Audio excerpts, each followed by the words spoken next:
시청자 여러분 안녕하십니까? 용감한 토크쇼 직설 원일입니다. 미국의 중국 화웨이와의 거래 중단 조치, 우리로 따지면 삼성전자에 미국산 부품 팔지 마라 이런 거였습니다. 이에 맞서서 중국은 미국산 전자 부품의 필수 원료인 히토류 수출을 제한하는 카드를 만지작거리고 있습니다. 미중 간 무역 전쟁이 반도체와 통신 장비, 그리고 드론과 소재 산업까지 전방위로 확산하고 있습니다. 우리나라에서 삼성전자는 단기적 반사의 이익을 본다 하지만 화웨이 5G 통신 장비를 들여와야 하는 LG U+는 타격입니다.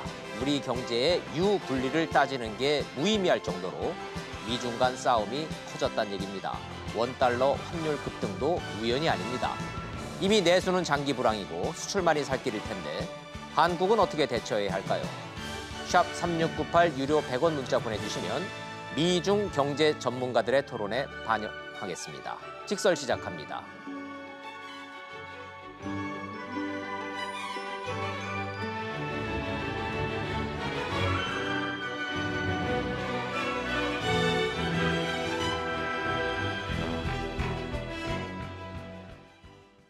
좋은 말씀 해주실 패널 세 분 소개하겠습니다. 먼저 동국대학교 국제통상학과의 광노성 교수님, 성균관대학교 중국대학원의 안유화 교수님, 가톨릭대학교 경제학과의 양준석 교수님 세 분 나오셨습니다. 어서 들어오십시오. 안녕하세요. 네. 말씀드린 대로 미국과 중국의 화웨이 분쟁 속보부터 챙겨보도록 하겠습니다. 미국 상무부가 중국 화웨이에 부품 팔지 마라, 이런 거래 제한 조치를 일시 완화했습니다. 봐주겠다가 아니고 중국에 물건을 팔아오던 미국 기업이 퇴각할 시간적 여유를 주겠다, 이런 의미로 보는 게 맞답니다. 미국 워싱턴 상황 먼저 보시고 전문가 토론 시작하겠습니다. 미 상무부는 어제 화웨이에 앞으로 90일 동안 미국산 제품 구매를 허용하는 임시 면허를 발급했습니다. 임시거래 허용의 범위는 기존 장비의 보수 점검이나 기존 고객에 대한 지원으로 한정했습니다. 이에 따라 구글의 안드로이드가 탑재된 화웨이 스마트폰 이용자들은 오는 8월까지는 업데이트 서비스를 받을 수 있게 됐습니다. 당장의 혼란을 피했다는 안도감에 미국 증시는 1% 안팎의 상승세를 보였습니다. 하지만 화웨이가 새로운 제품을 만들기 위해 미국산 장비와 소프트웨어를 구매하는 것은 여전히 금지 대상입니다. 이와 관련해 워싱턴의 통상 소식통들은 미국이 양보했다기보다는 화웨이와 거래 중단에 따른 미국 기업의 충격을 완화하려는 차원이라고 해석했습니다. 기술 전쟁으로 치닫는 먹구름이 가신 건 아니라는 건데 중국이 보복카드로 반도체 원료인 히토류 수출을 금지할 가능성에 대한 미국의 맞대응 소식도 나왔습니다. 월스트리트 저널은 미국 기업이 호주 최대 히토류 생산업체와 함께 미 본토에 히토류 공장 설립을 추진하고 있다고 보도했습니다. 미중 간의 무역 전쟁, 관세 폭탄 주고받다가 이렇게까지 진행된다고 하는 게 너무나 숨가쁘고 너무나 빠르게 진행이 돼서 정신이 없을 정도입니다. 자, 미국은 무시무시하게 말은 국가 비상사태까지 선포를 좀 한 상태인데 너무 겁먹을 필요는 없을 거고요. 미국의 행정명령 대통령이 내면 그게 국가 비상사태라고 보통 그러긴 합니다. 그럼에도 불구하고 미중 간의 싸움이 너무 정신이 없으니까 먼저 전문가들한테 경과부터 여쭤보고 차분히 한번 좀 짚어보도록 하죠. 광노성 교수님한테 좀 여쭤봐야 되겠네요.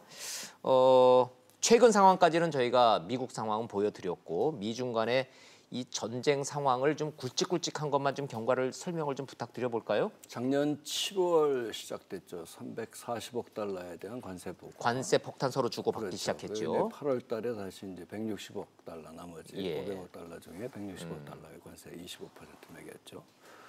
그러다가 이제 2천억 달러가 이제 9월 달에 와서 2천억 달러에서 했는데 11월에 그 G20 부에노스아이레스에서 미중 간의 이제 정상회담을 통해서 그거를 실제로는 올해 1월에 이제 매기기로 했던 걸 유예를 했죠. 그래서 협상을 가졌다가 1월 1월부터 4월까지 그러니까 한 5개월, 4개월 넘게 이제 협상을 가졌다가 협상 와중에 12차 고위급 협상입니다. 정확하게 얘기하면 그 와중에 관세를 매긴 게 될 듯 된다 전문가들은 그랬는데 내용으로 보면 이 관세 폭탄 자체 뒤에 그냥 예. 단순한 관세 문제가 아닌 것 같고 예. 기술 패권 문제가 개입되는 것 좋습니다. 같아요. 그래서 터진 게 이제 화웨이 제재죠. 화웨이 제재가 이제 뭐 스파이 칩 사건의 혐의를 예. 잡아서 한 게 바로 그 대표적인 사례가 되겠죠. 자, 그러면 가장 최근에 지금 보시고 있는 상무부가 화웨이에다가 지금 폭탄을 던졌는데 그 폭탄의 내용을 보니 화웨이와 68개 계열사 전체에 대한 거래를 중단하겠다. 자, 거래 중단. 여기까지 지금 왔습니다.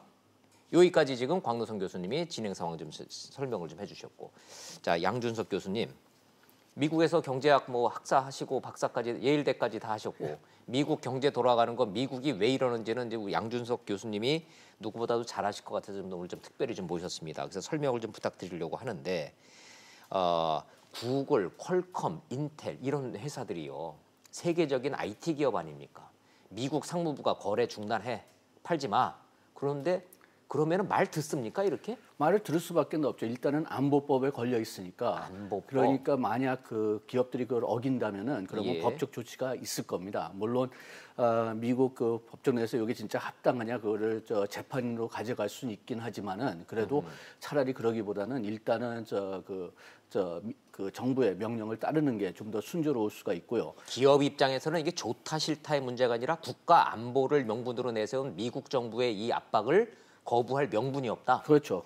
그 다음에는 또 이 기술 회사들도 중국에 대해서 그 좀 불만이 상당히 많았습니다. 자기네들 기술을 좀 훔쳐가는 그런 면도 있다고 해가지고 예. 그래가지고선 지금 오히려 기업들이 그 트럼프 행정부의 그 중국 정책을 지지하는 경우가 많거든요. 예. 그렇기 때문에 그게 복합적인 이유가 됐다고 생각합니다. 자, 좋습니다. 그러면 시청자 여러분들이 뭐 어렴풋이는 아시겠지만 구체적으로 좀 여쭤보겠습니다.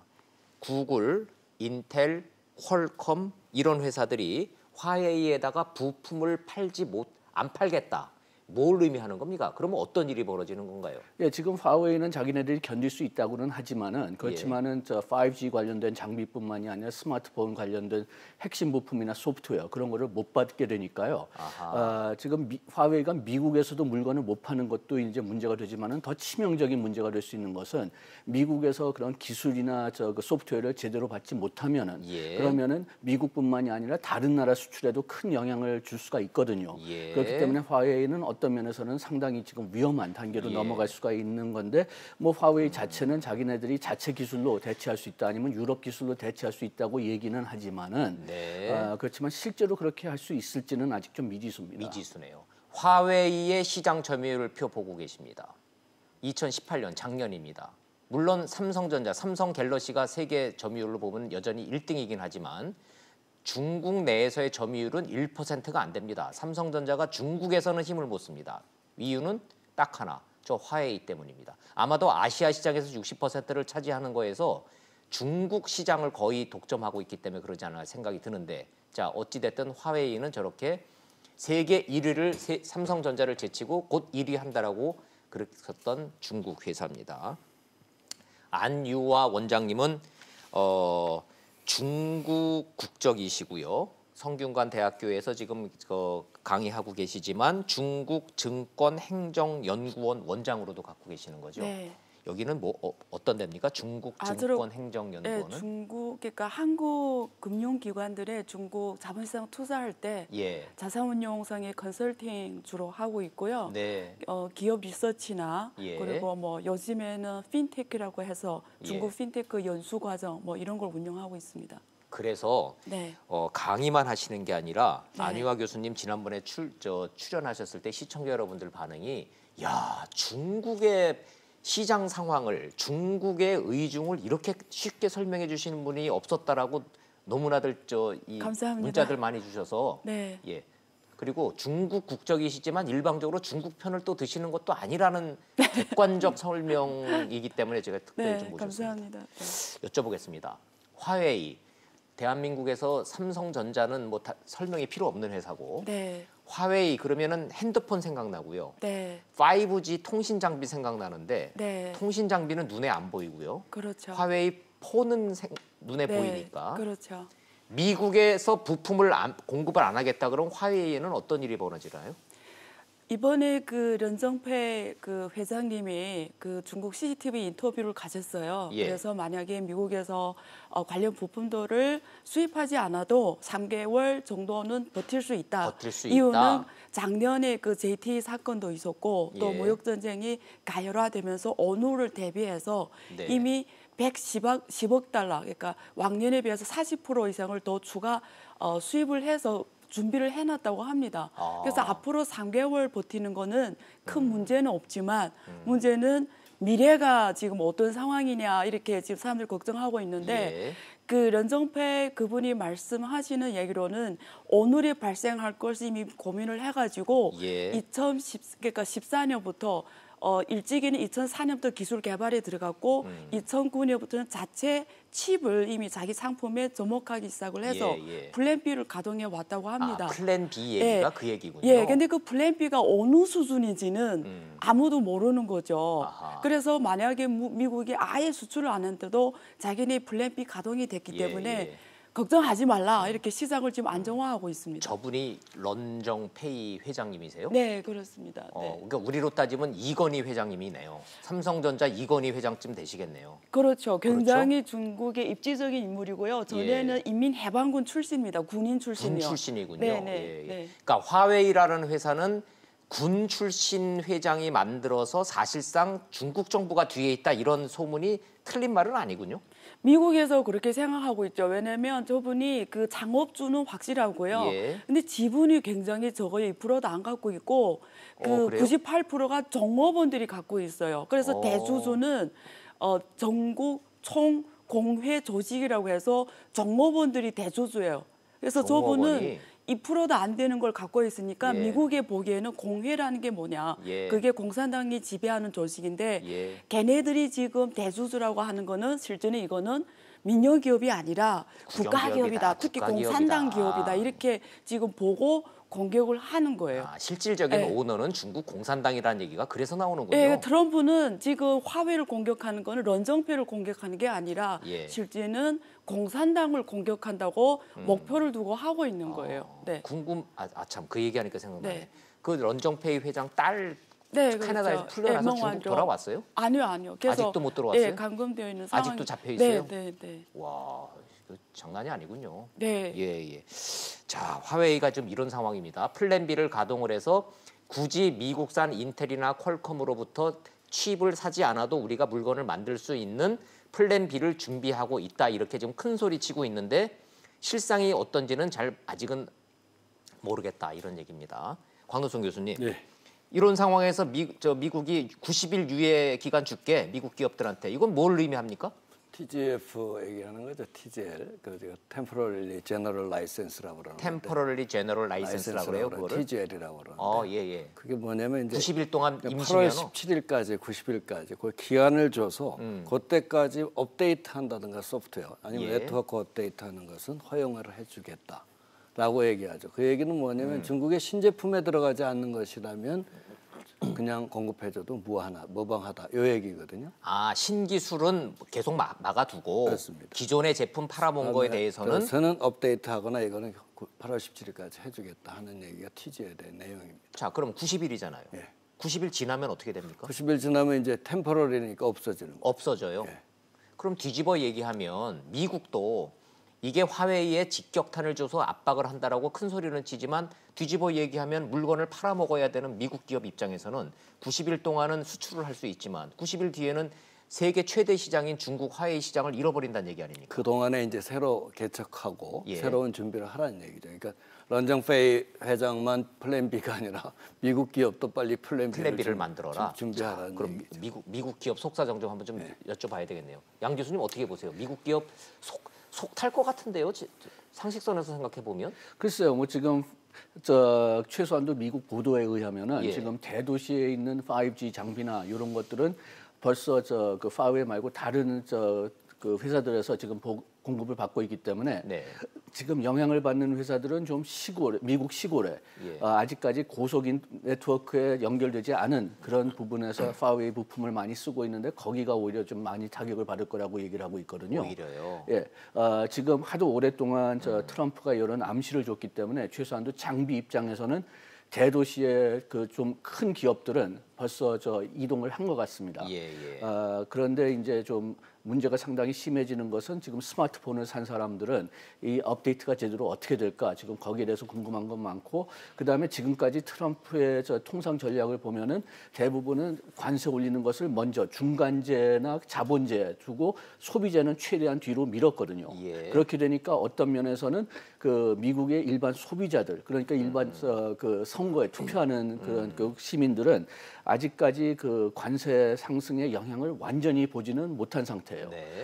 그렇게 되니까 만약 여기서 타격을 주면은 그러면은 뭐 기업들도 문제지만은 또 소비자들도 화웨이 전화를 산 사람들도 좀 문제가 생기지 않을까 그런 염려도 좀 있었던 것 같습니다. 그러네요. 자, 화웨이 폰 혹시 의외로 지금 한국 시장에서 한국의 시청자들은 중국 화웨이 폰이 얼마나 폭발력이 있고 얼마나 무서운지 잘 실감들을 못 하실 수 있어요. 왜냐하면 우리는 10명 중에 9명, 8명 이상이 삼성전자 갤럭시를 쓰니까. 이거는 화웨이는 뭐 저 싸구려 폰이라는 생각을 하니까. 그런데 세계 시장으로 눈을 돌려보면 그렇지가 않습니다. 그렇지가 않아요. 이게 화웨이 폰 시장 점유율 실제로로 삼성전자 제치고 1등 한다는 목표를 세워놨었죠, 안 교수님? 네. 그러니까 올해 말 기준으로 그 거의 따라왔네요. 네, 삼성전자가 세계에서 지금 한 3억 대 좀 안 되게 지금 팔고 있고요. 화웨이가 올해 말 되면 3억 대는 원래 파는 것이 목적이면 소화하는 거예요, 삼성전자를. 근데 사실 화웨이를 많은 분들이 중국 사람이 많이 사준다고 생각하는데 사실 그거는 아니고요. 아니에요? 가장 큰 시장이 유럽에서 많이 팔립니다. 화웨이가 가성비가 되게 좋아요. 그러니까 성능은 삼성전자 거의 따라왔고 가격은 약 그러니까 60%. 60% 정도밖에 맞아요. 안 되니까 특히 카메라 기능이나 이런 것들이 훨씬 더 삼성전자보다 잘 돼 있다고 지금 평가가 되면서 유럽 시장이 가장 중요한 시장입니다. 근데 중국에서는 사실은 오포나 비보를 더 많이 씁니다. 중국에서는 약 화웨이가 1억 대 정도를 팔고 있고요. 그래서 지금 만약에 이게 지금 구글가 이런 소프트웨어를 공급하지 않으면 저 유럽 시장이 굉장한 타격을 받죠. 왜냐하면 그런데 그 제가 좀 중국어를 잘 미문한 관계로 여쭤보겠습니다. 샤오미는 중국어 발음, 비보나 오포도 저게 중국어 발음입니까? 그 브랜드 이름 자체가 아니요, 영어 이름을 그대로 딴 겁니다. 그럼 중국어로는 저 발음을 어떻게 해요? 비보나 오포 같은 경우에는? 중국에도 계속 그냥 영어로 비보하고 오포라고 씁니다. 영어 왜냐면 글로벌 하려고 이름을 그냥 계속 됐군요. 그렇게 상용한 겁니다. 그러니까 삼성도 전 세계인들이 삼성 갤럭시라고 부르듯이. 그래서 중국도 이제는 국내 시장이 아니라 글로벌화를 제일 목적으로 합니다. 그래서 글로벌 스탠드에 많이 맞추려고 지금까지 계속 노력을 해왔죠. 1위부터 5등까지 해서 미국 애플 빼고는 1등 한국, 3등 미국 빼고는 나머지는 네 개는 전부 다 중국산이네요. 그렇죠. 자, 우리가 눈에 보이는 핸드폰 얘기만 하는데 광노선 교수님. 지금 싸움의 본질은 5G 통신 장비도 있지 않습니까? 자, 화웨이 장비가 미국에다가 팔 때 미국이 5G 통신 장비 앞으로 2, 3년 내에 못 따라온다. 이렇게 주장하던데요. 이게 이제 지금 그 미국 점유율을 보면요, 통신 시장 보면 에릭슨이 68%로 제일 많아요. 에릭슨이 여전히 제일 많고, 제일 크죠. 화웨이가 이제 몇 퍼센트 안 되는데 이제 전 세계 통신 장비로 들어가면 화웨이가 크죠.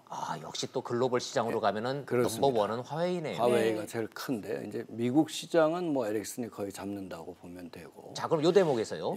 트럼프 대통령이 중국에다가 중국이 5G 통신 장비 시장의 28%를 저렇게 다 차지하고 1등, 부동의 1등인데 화웨이에다가 부품 팔지 말어.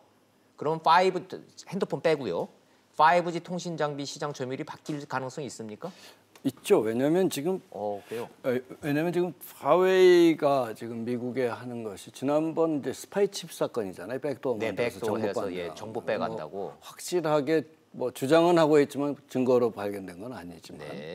근데 이게 그 와중에는 구체적으로 뭐가 있냐 이거죠. 이게 바로 이제 5G라는 게 대용량 고속도로인데. 그렇죠. 4G에 비해서 약 20배 빠른 거죠. 그다음에 이제 뭐 2G에 비하면 10,000배가 빠른 속도로 이거 하는데 그렇다면 이 데이터의 빠른 속도의 전송은 AI의 분석을 하는데 대단히 중요한 역할이니까 이게 바로 5G 기술이 앞으로 차세대 4차 산업혁명에서의 핵심 기술이 이거란 말이에요. 그렇죠. 여기서 만약에 미국이 놓친다 그러면 이제까지의 기술 패권, 창의적인 것, 미국의 어떤 인벤션, 파이어니어 정신 이거 자체가 깨져서 이제 이 패권을 놓게 되니까 이런 측면에서 미국이 특히 이제 화웨이를 잡아서 기술 기업이니까 이렇게 얘기를 하는 것 같습니다. 예. 자, 이게 통신 시장, 정보의 흐름의 시장에서 5G라는 거는 10차선 고속도로가 새로 깔리는 거고요. 지금까지 우리가 쓰고 있는 4G나 LTE는 2차선 그냥 고속화 도로일 뿐인데 10차선 고속도로가 뚫리는 게 5G라고 봤을 때 미국이 이제 이 시장은 죽어도 못 놓치겠다. 중국이 이거를 먹는 꼴은 못 보겠다. 이렇게 좀 해석은 되는데 말이죠. 여기에 미국이 부품을 납품하지 않겠다. 화웨이가 충격을 받을 것 같기도 하고요. 그래도 1등 기업이기 때문에 여전히 중국은 앞서 나갈 것 같기도 하고요. 지금 저 중국의 주장에 따르면 2, 3년 내는 못 따라잡는다. 이렇게 큰 소리를 뻥뻥 치니까 미국의 전략, 미국은 정말 따라잡을 수 있을까? 궁금증이 많습니다. 예, 지금 현재 그 컴퓨터 산업에서는 그렇게 생각하지는 않는 것 같습니다. 아직까지도 미국이 여기에 대해서 앞서 나가고 있고, 그 다음에 중국이 여기에 그렇게 따라갈 수는 최소한도 한 2, 3년 동안에는 따라 나갈 수 없을 거라고 지금 판단하고 있고요. 그렇게 되니까 지금 파웨이가 저렇게 큰 세계 시장을 점유할 수 있는 이유 중에 하나가 순수하게 비용 측면이었거든요. 네. 그리고 핵심 기술이나 소프트웨어는 미국으로부터 받아가지고선 자기네들 상품에 집어넣을 수가 있었으니까. 그런데 그런 핵심 기술을 받지 못한다면 지금 뭐 유럽에서 받겠다 아니면 자체로 개발하겠다. 그렇게 얘기를 하고 있는데 자기네들 자체로 개발하려면은 최소한도 몇 년 더 걸릴 거라고 생각하고 있고요. 그다음에 유럽에서 받을 거라면 유럽도 역시 미국의 실리콘밸리보다는 약간 뒤지고 있고 그다음에 또 트럼프가 어떻게 또 유럽 업체들한테 압력을 넣을지는 아직 모르는 상태죠.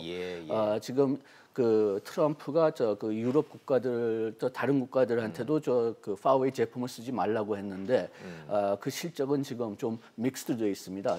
유럽은 좀 미국과의 그 동맹 관계에서 좀 이탈하려는 조짐이 보이는 거 아닙니까? 이탈한다기보다는 지금 트럼프 대통령을 좀 믿지 못하는 것 같습니다. 특히 통상 정책에 있어가지고 그렇지만은 지금 외교 정책이나 통상 정책이나 다 좀 차이를 많이 보이고 있고요. 그래서 지금 일단은 그 유럽에서는 기다리고 보자 그런 입장을 취하는 것 같습니다. 지금 독일, 영국, 이태리 모든 나라의 국가 원수들이 나서서 미국하고 중국하고 무역 전쟁 놓고 패권을 놓고 이러고 싸우는데 우리가 굳이 미국 편 들릴 이유가 뭐 있어? 우리한테 이득되는 가만히 지켜보다 이기는 편이 우리 편이지 이런 분위기 같아요. 유럽들은 그런 분위기도 좀 있고요. 지금 그 파웨이 장비를 쓰지 말라고 해서 지금 그 구매를 정부 차원에서 금지한 데가 호주, 뉴질랜드 그리고 일본입니다. 그 정도. 그 다음에 유럽 국가들 보면은 자기네들은 계속 그 고려를 하겠다 그렇게 보고 있는데 또 지금 유럽하고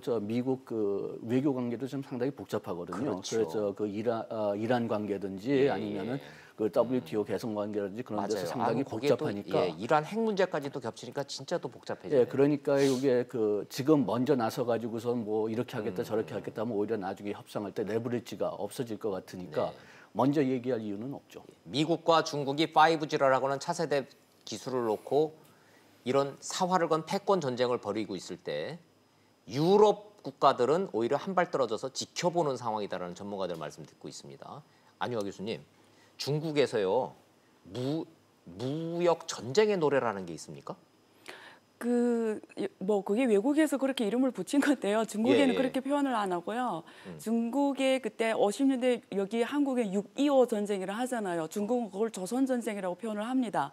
그때 지금의 북한을 도와서 그러니까 미국의 미국하고 같이 싸우는 싸웠던 노래거든. 이름이 항미 원조 노래거든요. 아, 그러면 이 네. 미중 간의 무역 전쟁의 노래라는 게 새로 생긴 게 아니고 아니고요. 6.25 네. 전쟁 때 생긴 노래를 다시 리바이벌해서 네. 중국인들이 부르기 시작했다고요? 그 TV나 이런 데서 나오기 시작을 했는데요. 이유는 뭐냐면 당시에 50년대 중국 경제가 가장 어려울 때였어요. 예. 거의 49년에 중국이 건국이 되고 50년대 산업이 아직 거의 건축이 안 된 그렇죠. 상황에서 예. 이런 전쟁을 해서 결국은 38선이라는 걸 만들면서 대등한 싸움까지 간 거잖아요. 예, 예. 그래서 그때는 아무것도 없었음에도 불구하고 우리가 그런 전쟁의 승리를 가져왔는데 지금은 이렇게 G2 국가로 성장했고 5G나 이런 영역에서 선도로 나가는데 우리가 왜 두려워를 해야 되냐. 우리는 충분히 이 싸움을 이길 수 있다라고 국민들을 고무 격려하는 차원에서 그런 분위기를 지금 다시 리마인드 시키는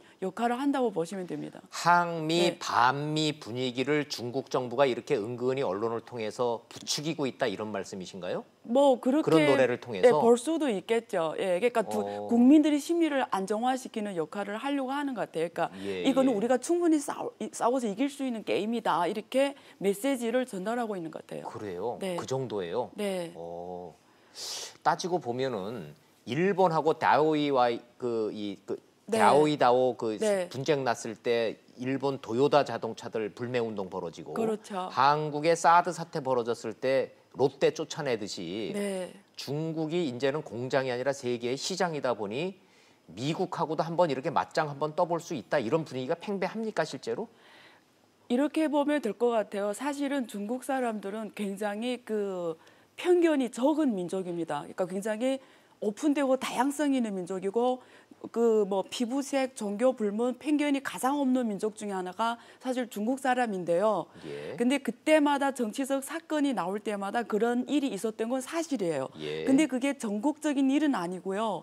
중국의 이렇게 지방 도시 중심으로 한국의 보수 집단이 있는 것처럼 일본이 극우가 있는 것처럼 중국도 극좌인 분들이 상당 부분 있습니다. 있다. 그런 분들이 그런 행동을 했습니다. 그래서 그게 언론에 직접적으로 부각된 부분이 있고요. 중국에 사실은 상당히 많은 엘리트 계층이나 그리고 이번에 런정페도 나와서 일부러 그런 얘기를 했습니다.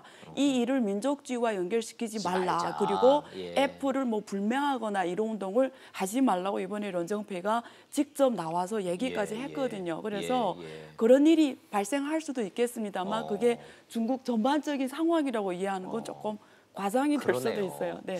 아, 저 런정페이 회장은 굉장히 전략적인 것 같아요. 네. 우리 가족은 아직도 애플 쓴다는 거 아니에요. 이 와중에.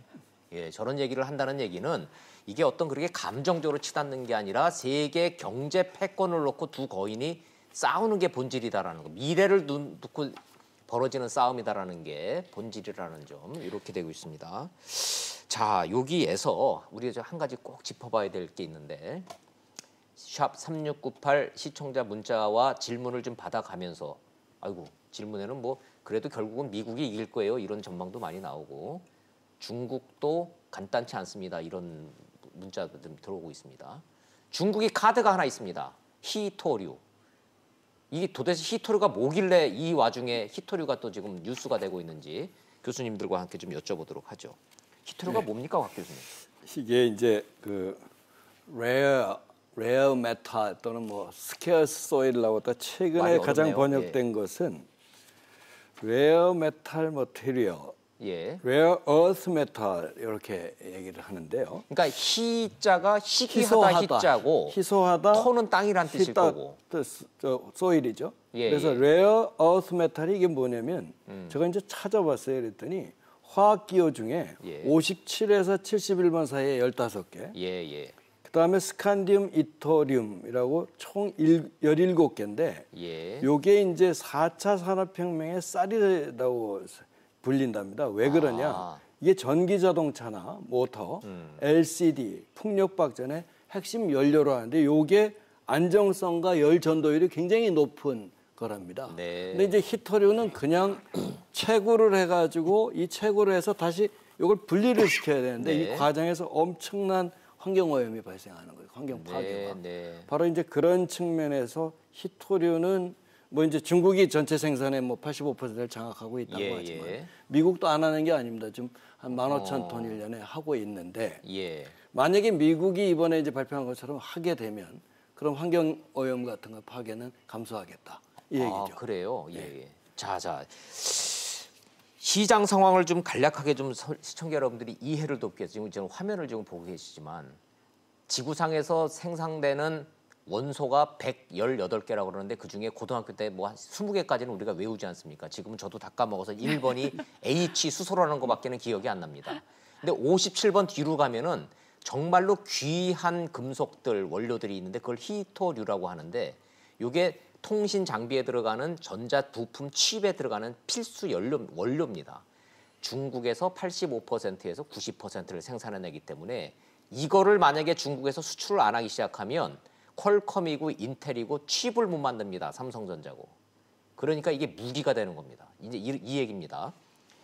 양 교수님, 중국이 뭐 85%내 90%를 생산해낸다는 것까지 이해가 되는데 지구라는 땅덩어리에 뭐 중국에만 이게 난다라는 법이 있습니까? 중국에만 있지는 않지만은 찾을 수 있는 지역들이 좀 한정돼 있긴 합니다. 그런 점에서는 그게 중국은 첫째 문제고요. 축복받은 땅인가요? 좀 그렇죠.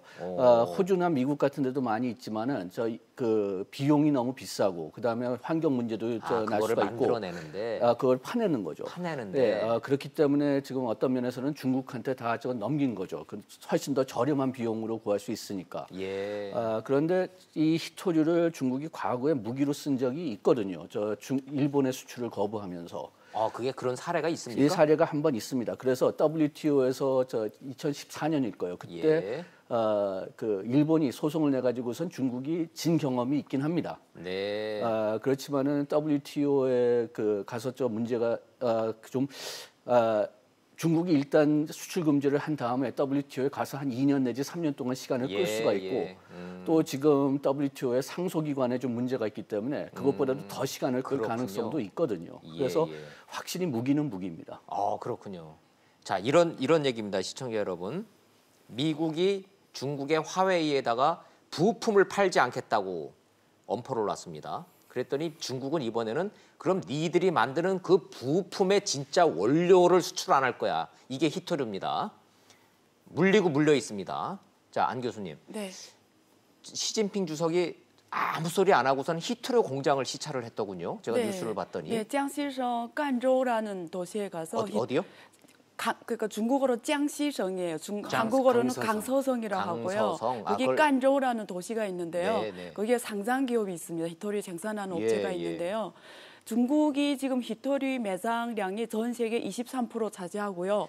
매장량은 23%밖에 안 되는데. 미국은 15%, 호주는 6%를 차지하고 있습니다. 근데 내용이 뭐냐면 중국의 히토류는 발암 물질이 적게 함유돼 있고요. 호주나 미국의 이 함유량 중에 발암 물질이 많은 광물질이 있습니다. 그러면 그걸 캐내면 발암 물질 환경 문제가 생기는군요. 엄청 심각하고요. 그다음에 미국이 이번에 이 계기로 해서 독자적인 히토류 공급 라인을 지금 만들려고 하고 있는데요. 계산한 데 의하면 약 10년에서 12년이 걸린다고 해요. 그래서 그게 지금 생산 비용이라든가 석탄 캐내듯이 캐내 우리도 이게 안 되는군요. 아니에요. 그게 비용이 맞아야 되고요. 또 이게 곳곳마다 포괄된 광물질이 다릅니다. 그래서 생산성이 떨어져요. 그래서 이번에 나온 미국의 대책이 그러면 호주에 있는 그 라이온스라는 기업하고 같이 그 생산 라인을 만들겠다는 게 지금 대책인데요. 근데 어쨌든 간에 사실 히토류를 지금 앞으로 중국이 공급하지 않을 경우에는 미국도 엄청난 타격을 받는 거는 팩터입니다. 그렇기 때문에 카드로 쓸 수는 있는데요.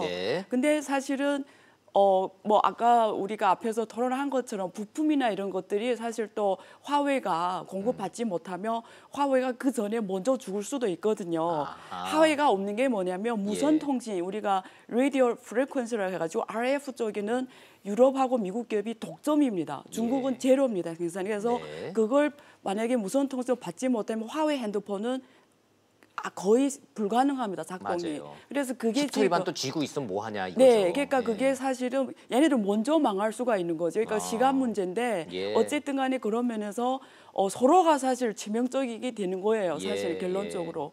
근데 왜 이번에 그 미국이 저렇게 딱 화웨이를 목표로 지금 사실 공격하냐면요.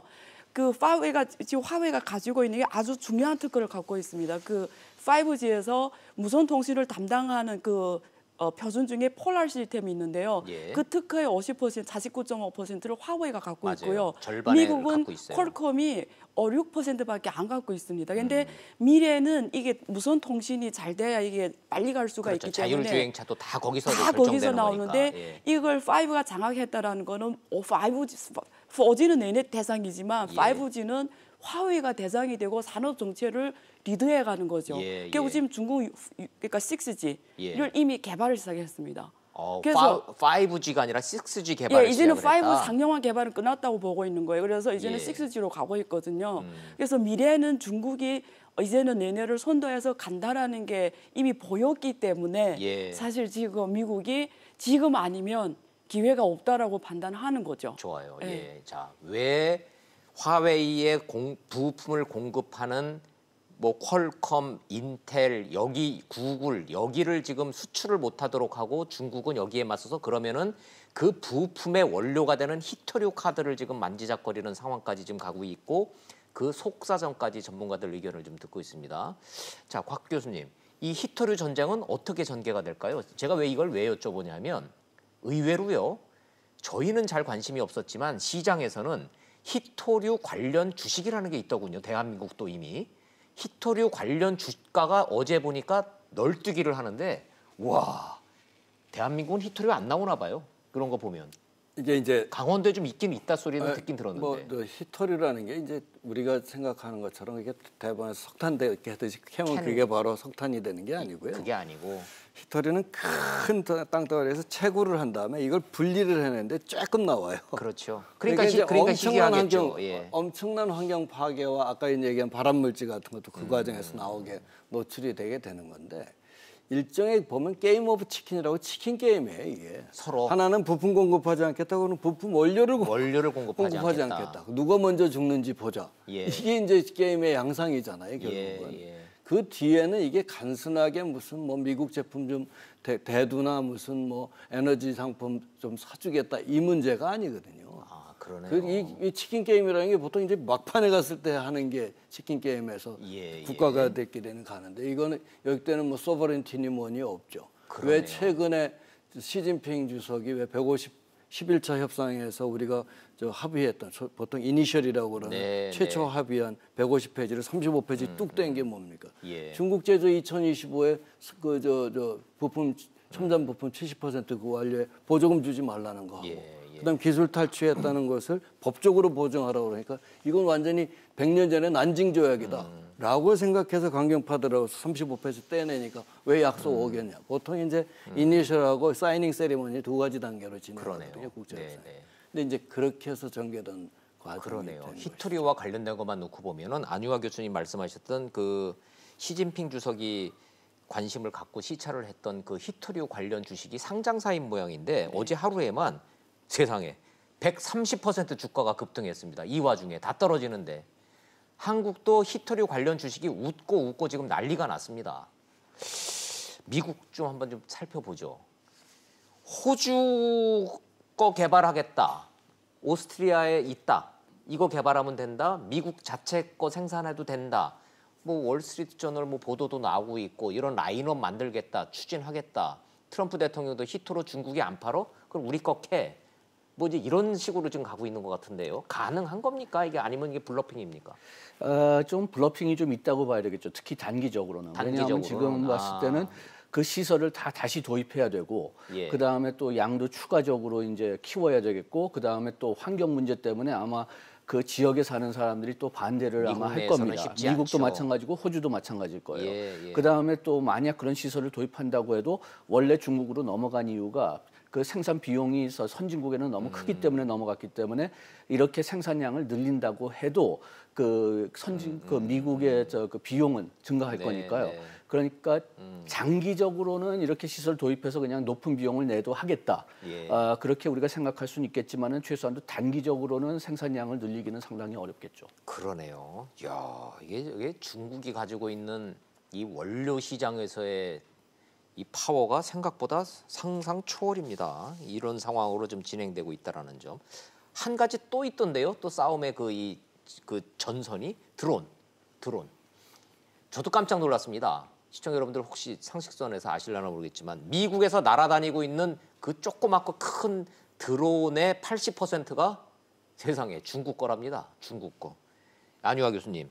네. DJY요? 네, DJI. DJI? 예, 드론 업체입니다. 심천에 있고요. 그 중국어로는 뭐라고 해요? DJY면? 따짱이라고 하면 따짱. 따짱? 예, 그게 근데 많이 DJI라고 부르기도 해요. 근데 중국어는 따짱이라고 영어로 하고요. 쓰기도 하고. 예, 전 세계의 공급의 70%를 DJI가 담당하고 있습니다. 그 얘기는 그 네. 얘기인즉슨 드론 기술은 중국이 1위입니다. 부동의 1등이다 네. 이런 얘기인가요? 네, 절대적으로 1위입니다. 드론은. 그럼 네. 미국이 트럼프 대통령이 이 드론 산업도 손 좀 봐야 되겠다 이 얘기인가요? 네, 그 트럼프 대통령의 뜻은 역시 또 뭐 화웨이와 비슷한 이유를 든 건데요. 예. DJI라는 게 드론이다 보니까 거기에서 중요한 핵심 그 데이터들 다 빼간다라는 거예요. 왜냐하면 드론이 날아다니면서 정보를 찍어요. 예, 찍고 캐잖아요. 그래서 그 데이터를 그렇게 탈취해 간다라는 거예요. 네. 아하, 잠깐만요. 이 대목에서는 좀 전문가들한테 좀 보충 설명 좀 듣고 네. 가겠습니다. 드론 그러면 우리는 저 예능에서 자꾸 무슨 이렇게 뭐 놀이기구로 자꾸 생각을 하는데 네. 세계 시장에서의 드론 시장은 이미 놀이기구가 아니라 드론이 하늘로 떠서 뭘 하겠습니까? 다 들여다보는 겁니다. 저는 하늘에 뜨면. 그럼 거기에서 미국은 안보에 영향을 미치는 가장 큰 위협이 저 드론 산업으로 좀 보고 있다는 겁니다. 요 얘기입니다. 네. 자, 두 분한테도 좀 여쭤보도록 하죠. 먼저 양 교수님부터 여쭤볼게요. 예, 어느 정도로 위협이 되는 겁니까? 어느 정도로 위협이 될지는 그 데이터를 얼만큼 그냥 소화시킬 수 있을지 거기서 핵심적인 그 문제가 있을 것 같아요. 그러니까 모르는 게 더 문제인가요? 모르는 게 문제라기보다는 지금 이게 뭐 어떤 면에서는 드론뿐만이 아니라 사물 인터넷의 모든 문제인데 지금 정보가 하도 많이 돌아다니고 있고 요거를 예, 해석할 수가 있으면 진짜 엄청난 빅데이터 세트를 얻을 수가 있는 거죠. 예. 그래가지고선 이게 조금 좀 아이러니가 있는 이야기지만 미국 정부도 그렇게 해가지고서 뭐 스파이할 수가 있다고 미국 내에서도 염려가 상당히 크거든요. 예. 그런데 지금 미국 입장은 그래도 미국 정부는 믿을 수가 있지만은 중국 정부는 좀 믿을 수 없다. 좀 그런 생각을 좀 가지고 있는 것도 같고 예. 그렇게 되니까 이게 어떤 면에서는 사물 인터넷에 숨어 있는 근본적인 문제이기도 합니다. 이게 데이터가 모여 있으면서 데이터가 보호되지 않으면은 예. 뭐 이게 정부 다른 나라 정부가 되든 아니면은 뭐 기업이 되든 이걸 다 가져가서 해석을 할 수가 있으니까요. 그렇군요. 결국은 정보, 빅데이터가 걸린 문제다라는 게 본질이라는 말씀. 예, 곽 교수님. 이 드론에 대한 미국의 경계령 어떻게 해석하십니까? 드론이 처음에는 배달을 했었잖아요. 그러니까요. 집 이렇게 뭐 앞까지 물건이나 배달하고 애들 뭐 평화적으로 애들 놀이기구처럼 놀이기구하고 예. 그러다가 최근에는 폭탄까지 실을 수 있다고 그래요.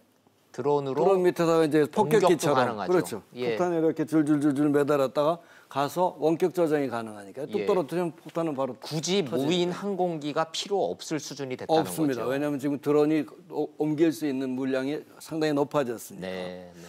그렇다면 이게 과연 폭탄을 해서 폭격기 역할만 하겠느냐 이거죠. 저기 카메라 달고 있잖아요. 저기 예. 카메라 달고 있으면 그건 정찰기죠. 그러네요. 예. 그러니까 이제 이런 역할을 보면은 굳이 백도어를 시켜서 남한테 들킬 우려가 있지 않게 예. 굳이 뭐 5G에서 이것처럼 얘기를 할 필요 없이 저것도 가능하다는 얘기죠. 드론이. 아하, 그래서 그런 중국산 측면에서 드론에 보면 아하.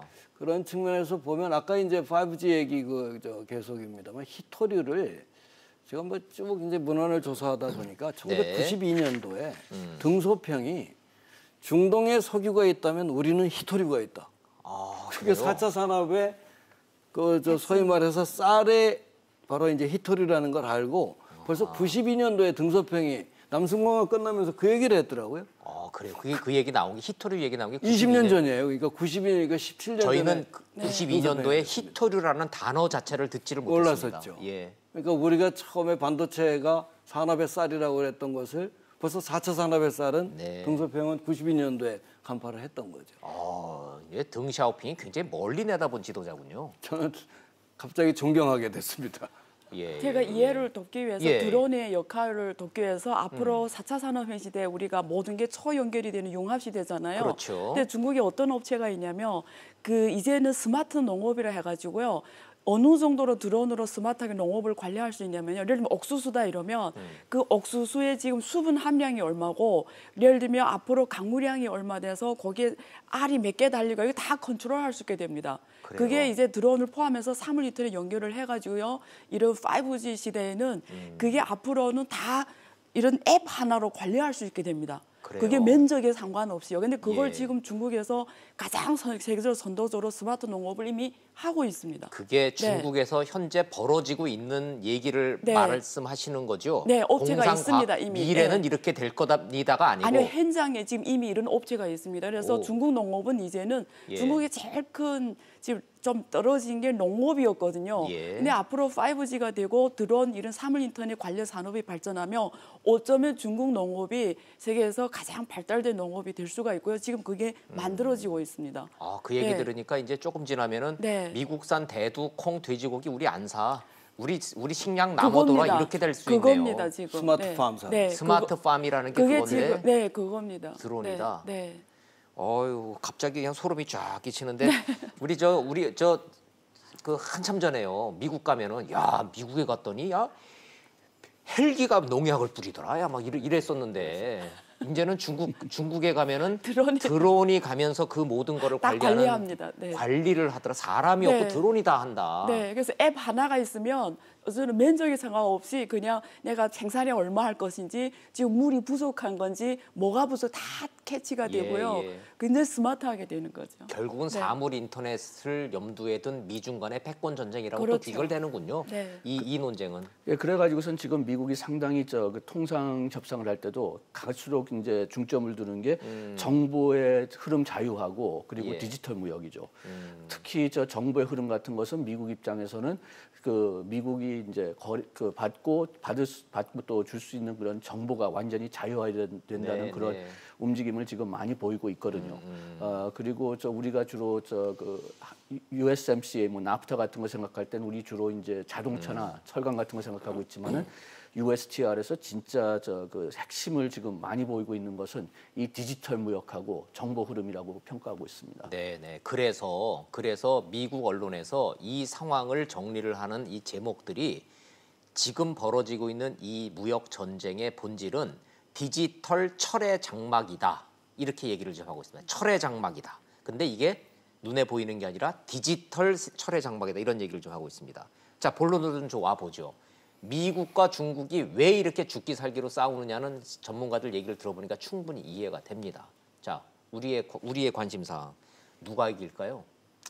요거 좀 어려운 질문이기는 한데 누가 이기고 지느냐는 뭐 너무 먼 질문이니까 그럼 제가 웃으시니까 빼겠습니다. 넘어가고 요게 어떤 형태로든지 타협이 될 거다라고 지금 전 세계 시장이 좀 관심을 갖고 있는데 현상은 점점 심해지는 것 같습니다. 이게 이제 아까 얘기했던 초반기만 해도 예. 미국이 이제 그 소비재에 대해서 주로 소비재까지는 손을 안 대고 주로 첨단 제품에 대해서 손을 대기 시작했거든요. 네. 그러다가 이제 중국이 계속 맞대응을 하니까 이게 커진 거예요. 근데 중국이 아까 얘기한 등소평 얘기대로 예.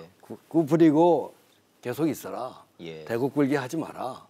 한 50년 동안은 그래야 중국이 산다. 예. 라고 얘기했는데 이제 시진핑 들어와서 중국몽 하면서 중화민족의 대부흥 내세우면서 1대1로도 하고 막 이랬잖아요. 예. 그러면서 이게 맞대응을 하면서 보복 수위가 커지게 된 거고 예. 그래서 미국이 최종 남아있는 그러면 3,250억 달러가 그거마저도 예. 때리겠다 25%.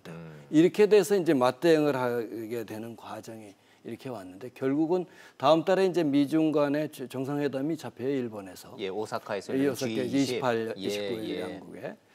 그때 어떤 형태로든 지금 이렇게 뭐 분쟁이 커져가고 있을 때일수록 역사적인 경험을 보면 예. 타결을 어떤 형태로든 할 겁니다. 그러니까 아하. 시진핑이 보낸 친서를 아름다운 편지를 보내왔다. 예. 그러면 아름다운 합의가 이제 어떻게 형태로 이루어질 건데 예. 그게 그렇다면 이 패권 분쟁에서 과연 아름다운 해결이 있을 수 있겠느냐?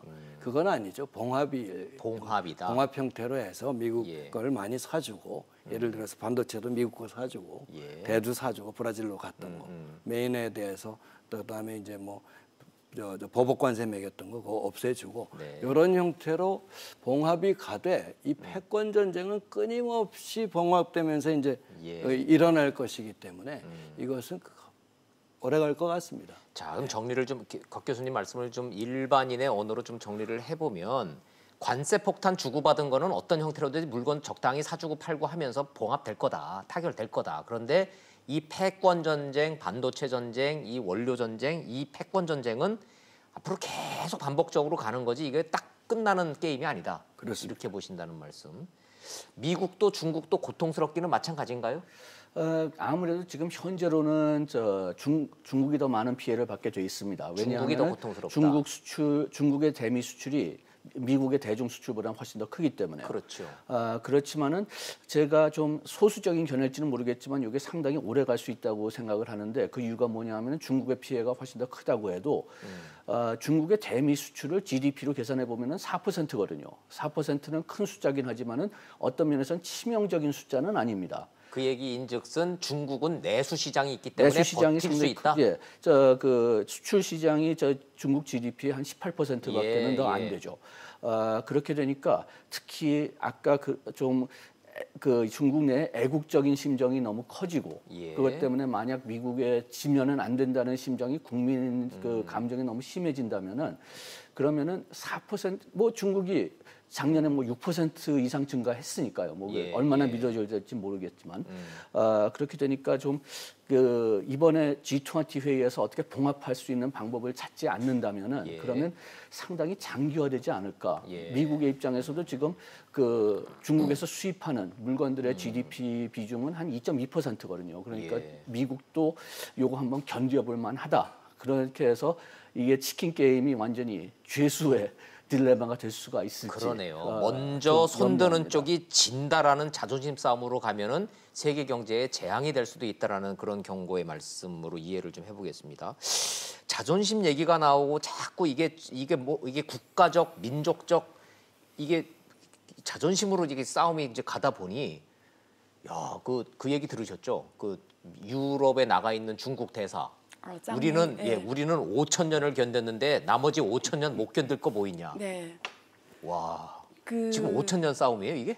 지금 사실 계량적으로 계산해 보면요. 중미 무역 전쟁이 굉장히 지금 가열화되면 그 콜롬비아 대학 교수님이 실증 결과를 분석을 했는데요. 미국 GDP의 0.2에서 0.5%가 하락을 하고요. 중국 같은 경우에는 1.3%까지 GDP가 하락합니다. 뭘 의미합니까? 그러면 지금 6.6% 중국이 성장하잖아요. 그러면 1.3%면 5% 초반 중반대로 떨어지겠죠. 일단 GDP가 굉장히 타격받는 건 사실이고요.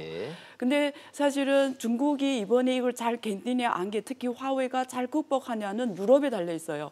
유럽이 지금 탈달러화 탈미국화 그리고 미국이 지금 자유화 시장 경제에서 이렇게 나오는 거는 앞으로 미래 ICT도 자기네 선두로 가겠다라는 이런 자기네 유럽도 지금 받아들일 수가 없기 때문에 지금 영국에서 이미 화웨이 5G 핸드폰을 가장 먼저 출시하기로 돼 있습니다. 맞아요. 그래서 앞으로 유럽하고 중국이 어떻게 가냐가 되게 중요해졌어요 지금. 그렇군요. 네, 그래서. 아직은 누가 이기고 지고를 말하기에는 좀 이른 것 같고요. 근데 제가 생각에는 다음 달 말에는 결론 이야기에는 서로 간에 너무 상처를 주는 루비콘강을 건넌 것 같고요. 좀 빠르게 그나마 긍정적으로 본다면 연말에 가서 조금 뭔가 나올 수도 있겠어요. 왜냐하면 연말이 되면 어제는 서로 어느 정도 견딜 수 있는 서로 패가 서로가 알게 되는 때가 온다고 생각하고요. 분명한 거는 트럼프가 대선에 지금 이걸 이용하고 있기 때문에 사실은 트럼프가 이거 정치에 이용하면서 더 복잡해진 건 확실합니다. 그러네요. 네, 그래서 좀 더 봐야 될 것 같아요. 안 교수님은 타결 시점을 6월 오사카 G20으로 안 보시네요. 네, 빠르면 조금 긍정적인 결과 조금이라도 나올 수 있다는 건 연말 정도가 돼야. 연말까지 간다고 보시는 왜냐면 거예요. 시주석이 이번에 런정패가 저렇게 원래 언론에 안 나오는 사람인데 이번에 나온 거 봐서는요. 사실은 시장을 안정화하는 것도 있지만요. 오히려 시진핑 이 주석한테 우리가 얼마나 갖고 있다라는 거를 아주 운용적으로 또 말해주는 역할도 합니다. 잘 버텨라. 한번 버텨보자 이런 의미로 볼 수도 있다는 서로, 말씀. 그래 연말에 가서 어느 만큼 버틸 수 있는 게 답이 좀 더 명확히 나오거든요. 생각보다 중국의 맷집이 더 크고 오래 갈 거다라는 말씀으로 지금 보고 있습니다. 일단은 덩치가 크니까요. 중국은 내수 시장 자체가 14억 인구니까요. 그러니까 이제 그거 하고 지난번에 이제 시진핑 주석의 유럽 방문 때도 처음에 파리 방문을 했을 때 프랑스 방문했을 때 나오지도 않던 사람이 갑자기 에어버스 대수를 늘려준다 그러니까 구매 대수 늘리니까 카페 팔아서 베르사유 궁으로 모셨듯이 그런 게 이제 소위 말해서 경제력, 중국의 경제력이 유럽들한테 지금 엄청나게 영향을 미치고 있는 상황이거든요. 그렇죠. 그런 이제 바로 그런 점을 고려를 한다면 아까 얘기한 대로 지금 이게 연말까지 간다는 얘기는 골먼삭스에서 최근에 나온 보도인데 그게 과연 이제 연말 이제 그런 패권 차원이라면 연말 가서도 안 될 것이고 봉합 그렇죠. 형태는 어떤 그 서밋이나 뭔가 있어서 네. 그냥 겉보기로 봉합하는 정도는 언제든지 가능하다. 네. 자, 중요한 거는 트럼프 대통령이 모든 거를 종합적으로 봐서 미국이 독불장군식으로 계속 이렇게 나가면 가장 강력한 동맹인 유럽 시장이 떨어져 나가면 중국하고의 싸움이 버거워진다는 거를 느끼고 현명하게 대처를 좀 해줘야 되는데 트럼프가 너무 막 나간다라는 불만의 목소리는 미국 내 시장에서 나오고 있어요. 예, 하여튼 지금 트럼프 대통령이 통상 마찰, 중국뿐만이 아니라 전 세계 차원에 본다면은 좀 전략적인 실수를 좀 많이 한 것 같습니다. 그렇죠. 첫째로는 자동차 관세를 위협하니까 온 유럽이 그 미국을 경계하게 되고 네. 이렇게 중국을 싸우기 위해서는 파트너들을 찾아야 될 텐데 지금 하도 좀 그 트럼프 대통령의 통상 정책이 좀 비일관적으로 좀 많이 바뀌니까 그러니까 유럽 상태에서는 일단 뭐 2020년에 재선 끝나고 보자 뭐 그런 분위기로 넘어간 것 같고요. 그 다음에 이번에 그 트럼프 대통령이 중국 상품에 대한 관세 올린 거를 보든지 이번 화웨이 조치를 보든지 미국 내에서도 준비 기간을 안 줬어요. 맞아요. 그렇게 되니까 국내에서 상당히 많은 반발이 있어가지고선 오히려 그 조치를 좀 지연시키는 그런 움직임도 보였고 그 다음에 또 WTO를 밀고 나갈 거냐 아니면 완전히 무시할 거냐 여기에 대해서도 지금 판단이 좀 내리지 않은 것 같고 그래가지고 좀 기본적인 그 전략 같은 것 아주 기본적인 전략 같은 것은 어떤 방향이 있을지 몰라도 그것을 실제로 움직이는 그런 그 실무적인 차원에서는 굉장히 좀 문제가 많은 것 같습니다. 위험하다, 즉흥적이다, 불안하다, 뭐 이제 이런 이제 시장의 우려의 목소리를 전달하시고 계시는데 어찌됐든 그 트럼프 대통령을 선택하는 거는 미국 유권자들의 몫이다 보니 여기까지만 그런 걱정을 하고 우리는 우리 걱정 좀 해보죠. 시간이 이제 많지도 않아서. 자, 삼성전자는 그래도 단기적으로 좀 반사이익을 보고 있다. LGU 플러스는 좀 타격이 있다. 제가 모두의 말씀을 좀 드렸는데, 자, 우리 시장 상황 좀 어떻게? 안호혜 교수님 뭐 미국, 중국, 한국 시장 계속 들여다보고 계시니까 삼성전자 주가가 저렇게 급등한 것도 단기적인 거죠? 장기적으로 저게 삼성전자에 꼭 호재입니까? 네, 왜냐면 사실 미국이 장기적으로 화웨이를 앞으로 5 시대에서 완전히 배제시키겠다는 게 미국의 목표입니다. 그러니까 이걸 막 달려가는 걸 바로 딱 잡아놓은 거잖아요. 그러면 유럽이 지금 원래 화웨이와 같이 하겠다는 상당한 수요가 삼성이나 이런 쪽에 올 수도 있고요. 이번에 LG U 플러스 같은 경우도 뭐 지금 바로 어떻게 입장을 내야 되는 상황이기 때문에 그렇죠. LG U 플러스는 화웨이 장비를 사서 들여와야 되는 입장이니까. 네, 그걸 기지국으로 하려고 했잖아요. 2만 개 넘게. 그래서 고민이 클 거예요. 네, 앞으로는 삼성전자한테 시간을 벌어준 건 확실합니다. 근데 문제 이걸 잘 활용해야 돼요. 이게 왜냐면 또 연말에 가서 잘 풀릴 수도 있어요. 왜냐면 중국이 딱 생각하니까 안 될 수도 있잖아요. 그러면 중국은 또 비즈니스에 강한 사람들이기 때문에 또 잘 풀리게 되면 또 의외로 또 시간이 없어질 수도 있으니까 그렇군요. 지금 한국은 정말 전략적으로 지금 잘 활용해야 되는 윈도우가 온 거죠. 근데 참 그것처럼 어려운 말이 없어. 전략적으로 잘 어떻게 해야 됩니까? 그러면 잘 이것처럼 참 어려운 말이 없어요. 자, 그러나 위기는 기회이고 또 기회다 싶을 때가 또 위기라는데 광도선 교수님은 어떻게 보시나요? 지금 한국 경제가 가장 흔들리는 게 이제 환율이 1,200원대 올라. 맞아, 환율. 그다음에 이제 걱정이죠. 수출 투자. 그러니까 우리가 이제까지 지탱했던 것이 수출하고 투자가 이제 설비 투자가 지탱을 해줬는데 이번에 5월달까지 나온 자료 보니까 수출이 11%인가 떨어져 있고요. 그러니까 작년 12월부터 6개월 연속 수출 하락이에요. 맞아요, 수출. 이게 이제 우리 경제 이제 그게 약한데 미중 무역 갈등이 심화되면 미국하고 중국하고 의존 비율이 왜 40% 정도가 우리 수출이 중국의 27%, 미국 13%니까요. 12%지만 그렇게 하면 직접적인 타격을 맞는 데다가 예. 만약에 미중 무역 분쟁에서 세계 경기가 하락이 되면 수입 수요가 자체가 줄어드니까 그러면 간접적인 타격까지도 들어오게 되니까 이게 바로 지금 나타난 조짐이 아닌가. 예. 그래서 금융시장에서 보면 주로 국내 기관 투자가들은 사고 예. 외국 투자들이 나가서 팔고 가는 바람에 이게 달러 강세가 되는 거거든요. 그렇죠. 그런 측면에서 보면 이거는 조짐은 분명히 안 좋다. 안 좋다. 조짐은 분명히 안 좋다. 수출 부진 그냥 뭐 적당히 어떻게 되겠지라고 해 볼 일이 아니다라는 말씀. 그렇습니다. 그 몫은 뭐 국민들의 몫이 아니라 정부의 역할이니까 정부한테 그거 한번 촉구를 해야 되겠죠, 국민들이. 자, 양 교수님 어떻게 보십니까? 예, 미중 그 무역 전쟁 때문에 우리 수출 타격받을 것은 좀 확실히 걱정되긴 하지만은 그 규모는 좀 의외로 작을 수가 있다고 생각합니다. 왜냐하면 아까 너무 얘기했지만 걱정하지 마라. 중국은 그 중국의 대미 수출이 한 4%밖에 안 되니까 GDP 네. 비중으로 본다면 그렇지만은 지금 문제가 뭐냐 하면은 세계 경제 자체가 지금 둔화되고 있다는 거죠. 예.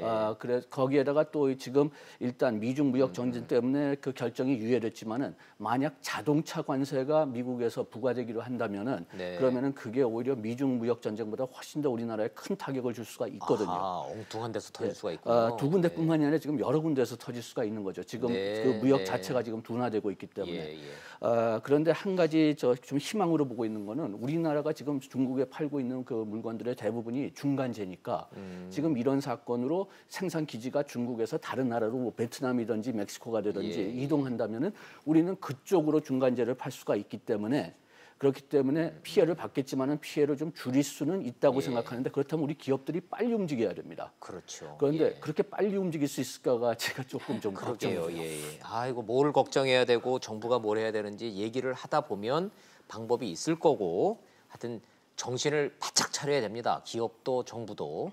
국민들이야 기업 쳐다보고 정부 쳐다보는 것밖에 할 수 있는 게 뭐 있습니까? 잘 대책 마련해서 이 위기를 잘 극복했으면 좋다라는 희망을 좀 갖고 오늘 토론은 여기서 정리하도록 하겠습니다. 자, 양준석 교수님, 광노성 교수님, 안유아 교수님 잘 들었습니다. 감사합니다. 감사합니다.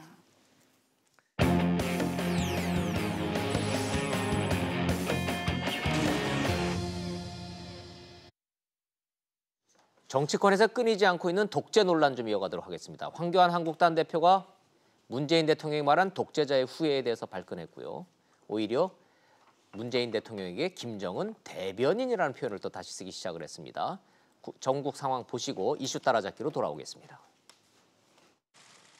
자유한국당 황교안 대표는 인천 메가더 장군 동상을 찾아 정부의 안보 정책을 비판하면서 자신과 한국당이 왜 독재자의 후예냐고 물었습니다. 여러분, 진짜 독재자의 후예는 김정은 아닙니까? 진짜 독재자의 후예에게는 말 한마디도 못하니까 여기서 지금 대변인이라고 하고 있지 않습니까? 기업인들을 만난 자리에서도 또 북한 대변인을 언급했습니다. 북한 퍼주기, 도와주기. 이 하니까 자꾸 이제 북한의 대변인 역할을 하는 거 아니냐. 오히려 그것도 그걸 발끈하고. 독재자의 후예가 아니면 5.18을 다르게 볼 수 없다고 한 대통령의 5.18 기념사를 정면 반박한 건데 청와대가 즉각 비판하고 나섰습니다.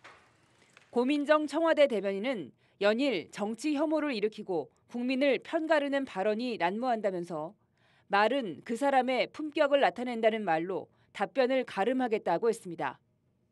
여야 3당 교섭단체는 맥주 회동에 이어 어제도 국회 정상화를 위한 물밑 접촉을 이어갔습니다.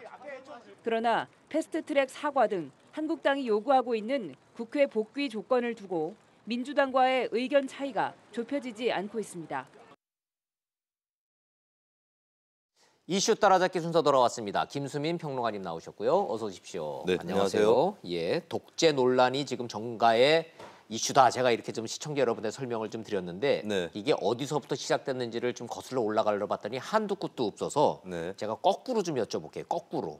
자, 맨 마지막 최근 거부터 문재인 대통령은 김정은 대변인 지시나 하고 있다. 황교안 대표 이렇게 말을 했다는 거예요. 본인은 네. 또 아니라는 거고. 네. 자, 정확하게 뭐라고 얘기한 겁니까? 당시 동영상을 보면 예. 대변인이라고 하면서 뭔가 실소를 터뜨리는 좀 머뭇머뭇거리죠. 약간 그러면서 이렇게 이게 지시라면 단언지 명확하지는 않습니다. 사실은. 예, 그래서 좋아요. 이 부분은 크게 뭐 중요한 부분은 아닌 것 좋아요. 같고요. 그럼 지시라는 비속어를 썼느냐 안 썼느냐는 우리는 네. 본질이 아니니까 빼자고요. 예, 아예 그리고 그 제가 논란 봤을 자체를. 제가 봤을 때는 이제 약간 이렇게 공기가 터지는 과정에서 좋아요. 말을 예, 하다가 예. 예, 그렇게 그런 들릴 얘기도 수도 있고 있는. 예, 근데 이제 내가 대변인 그러는 게 아니라 여기 있는 많은 분들이 대변인 지시라고 그러지 네. 않습니까라는 뉘앙스로 들릴 수도 있고 그리고 이제 분명한 거는 이제 앞에 있는 사람의 어떤 예. 그 문구를 보고 여기도 지금 대변인이라고 또 얘기를 하고 계시지 않느냐. 예. 그래서 시중에 그런 얘기가 많다라는 형태로 인용의 형태로 얘기를 하긴 했는데 네. 근데 이제 아까 영상에도 나왔지만은 인용에 그친 것이 아니라 본인이 계속해서 그걸 언급을 맞아요. 하고 있어요. 예. 그래서 단순 인용이라고만 볼 수는 없다. 없어요. 예, 대변인이라는 그 비유를 적극적으로 좋아요. 활용하고 있는 것은 사실입니다. 좋아요. 좋습니다. 자, 그러니 대변인의 지시라는 말을 했느냐 안 했느냐는 우리가 아예 본질이 아니니까 빼고 네. 문재인 대통령은 김정은 대변인이다라는 이 말 자체는 쓰기 시작한 게 이제 유의미한 거예요. 네, 그럼 그 그렇습니다. 전에 보면 문재인 대통령은 또 독재자의 후예라고 황교안 대표를 콕 찍어서 얘기한 것도 아니잖아요. 네, 5.18에 대해서 다른 예. 생각을 갖고 있는 사람에 예. 대해서 독재자의 후예가 아니라면 그런 사람이 있을 수 없다. 예. 이렇게 얘기를 한 것이라서 그 표현이 사실은 황교안 대표를 지목한 표현은 한 거죠. 아니었습니다. 그러니까 황교안 대표는 거기에 대한 반격으로 그런 식으로 내가 독재자의 후예라고 얘기를 하는 거는 문재인 진짜 독재자는 김정은이니 김정은 대변인인 문재인 대통령도 문제다. 또 이런 식으로 또 걸고 넘어가는 거고. 그렇습니다. 야, 그럼 그 전에 독재자의 후예 소리 듣기 싫으면은 5.18 망언 부분에 대해서 사과나 징계를 명확히 좀 한국당이 선을 딱 그었으면 네. 논란이 끊어지는 거 아닌가요? 그 전에도 물론 그렇게 끊었으면은 이렇게까지 오지도 않았을 것이고 네. 그리고 뭐 시간이 그렇게 길게 필요한 일이 아니죠. 의원직 제명이라는 것이. 그렇죠. 근데 이종명 의원은 윤리위에서는 제명 처분이 떨어졌다가 의원들끼리 표결을 해야 되는 그 절차를 아직까지도 소화를 안 했다는 것이고요. 네. 그리고 이제 나경원 원내대표가 5.18 기념식 좀 전에 우리는 자유한국당은 그 5.18 특별법을 제정했던 그 당의 후신이다. 예. 뭐 그런 입장을 표명을 했어요. 근데 그 시점도 상당히 논란에 비해서 늦어 보이는 것이 사실이죠. 그리고 이번에도 뭐 지금까지의 어떤 느린 처분이라든지 느린 진행 이런 걸 떠나서 이번에도 그런 얘기를 들었을 때 그런가? 독재자의 후예 아니다 나는. 네. 이렇게 얘기를 하면 되는 것이죠. 나는 다른 생각을 갖고 있지 않고 5.18을 민주화 운동으로 생각하고 있기 때문에 네. 독재자의 후예 그건 누구 얘기지? 이렇게 여유 있게 넘어갈 수도 있는 좋아요. 그런 상황이었던 거죠. 예. 그러니까 서로 핑퐁하듯이 서로 말을 주고받으면서 이렇게 막말 공방으로 이어지는 거를 우리가 중계 방송을 할 수는 없는 거고 제가 오늘 저 김수민 평론가님한테 시청자들한테 요 설명을 좀 어떻게 해주실까 궁금해서 좀 여쭤보는데 네. 이른바 그 독재라는 프레임 있지 않습니까? 네. 서로가 서로에게 독재라는 거 아니에요. 자유한국당은 현 정권이 좌파 독재라고 규정하고 있고 네. 현 정권은 자유한국당과 황교안이 독재자의 후예라고 지금 얘기를 하고 있고. 근데 자, 그럼 사실은 현 이 정부에서 독재 프레임에서 서로 얻는 게 뭐예요? 근데 현 정부에서 이제 자유한국당을 분명하게 독재자의 후예라고 가리킨 것은 아닙니다. 어떻게 아니, 보면 유인하는 프레임인데 예. 이제 문제는 독재자의 후예라고 얘기를 했을 때 그 부분이 딱 떨어져서 돋보인다라는 게 문제가 있겠고 청와대는 이제 그런 인식이 자유한국당을 독재자의 후예라고 몰았다기보다는 예. 그 워딩이 또 특별히 두드러져서 다른 부분들을 가리게 되는 이 부분에 대해서는 생각을 해보지 않았나라는 예. 그런 생각은 좀 드는데요. 어쨌든 예. 독재 이런 얘기가 계속 오가고 있는데 사실 진짜로 문재인 정부가 좌파 독재라면 자유한국당 5.18 기념식에 참석을 하면 안 되는 것이겠죠. 그렇죠. 그러니까 하더라도 다른 데서 5.18 그렇죠. 기념식을 예. 본인들이 열어야 되는 거고 그렇죠. 예. 저런 원내대표의 호프 회동이라든가 이런 것들을 어떻게 독재자화 할 수가 있겠습니까? 근데 지금 너무 지나치게 내가 싫어하면 독재다라고 하는 그 프레임이 지금 굉장히 강력하게 형성이 돼 있고 제가 나랑 생각이 같지 않으면 독재다. 이 프레임이군요, 결국은. 예, 그리고 이제 국민들이 봤을 때는 많은 국민들 알고 있어요. 지금 현재 정치의 문제가 예. 독재냐 민주주의의 그런 단순한 문제가 아니라 그렇죠. 민생을 정치가 어떻게 해결할 것이냐. 그리고 맞아요. 좌파 우파도 거기서 나옵니다. 우파적인 해법이 있고 좌파적인 해법이 있는 것이죠. 아하. 그렇다면 국민들이 사실 그 좌우파 진보 보수 간의 해법 경쟁을 보고 있다면 그렇게 큰 환멸을 느끼지 않았을 텐데 네. 지금 현재는 굉장히 과잉된 언어를 동원해가지고 상대방을 이제 완전히 무시해야 될 적 혹은 이제 완전한 아군 이런 이분법으로 가져가는 거에 대해서 분명히 불편하게 생각하는 국민들이 있을 것이고 이런 국민들이 얼핏 제3자, 방관자로 보이지만 결국에 투표라든지 또 선거를 통해서 민주주의에 참여해서 또 결판을 내는 그런 존재거든요. 그 부분에 대해서는 정치권이 좀 더 다시 생각을 해야 될 것 같습니다. 그러네요. 역시 김수민 평론가가 저보다 이 민심을 읽어내는데 저보다 한 수위네요. 민생이 중요한 국민들 입장에서는 좌파 독재도 인정하지 않고 우파 독재자의 후예도 인정하지 않는 거예요. 다만 해법이 다를 뿐인데 제시하는 해법은 와닿질 않고 서로 좌파니 우파 독재니 서로 독재 놀장만 하니까 와닿질 않는 거네, 국민들은. 국민들은 뭐 어떤 양비론도 있을 수 있고 여러 가지 의견 격차는 있을 겁니다. 그리고 사실 제가 아무리 봐도 국민들은 이제 진짜 독재자의 후예가 아닌 이상 5.18을 그렇게 폄하할 수 있겠느냐 이런 청와대 언급 자체에 대해서는 동의하시는 국민도 많을 거예요. 근데 문제는 거기에 동의하는 국민조차도 자꾸 이런 식으로 뭐 옛날 얘기하고 있고 맞아요. 5.18이라는 건 분명히 20여 년 전에 정리가 국가적으로 된 그런 사안인데 자꾸 끄집어내는 모습이 불편하게 느껴지고 그리고 이럴 시간에 좀 경제를 어떻게 할 거냐 이 부분을 좀 얘기해 줬으면 좋겠다라고 하는 국민들의 바람이 또 있는 것이죠. 맞아요. 이 국민들의 이 목소리가 내년 총선에 어떻게 이제 반영될지는 모르겠지만 국민들이 지금 굉장히 아우성치고 있거든요. 먹고 살기 힘들다고. 참 걱정은 걱정입니다. 자, 그래서 독재 논란 때 아니고 뜬금없고 의미 없다라는 쪽으로 정리해도 될까요? 어느 정도는 그렇습니다.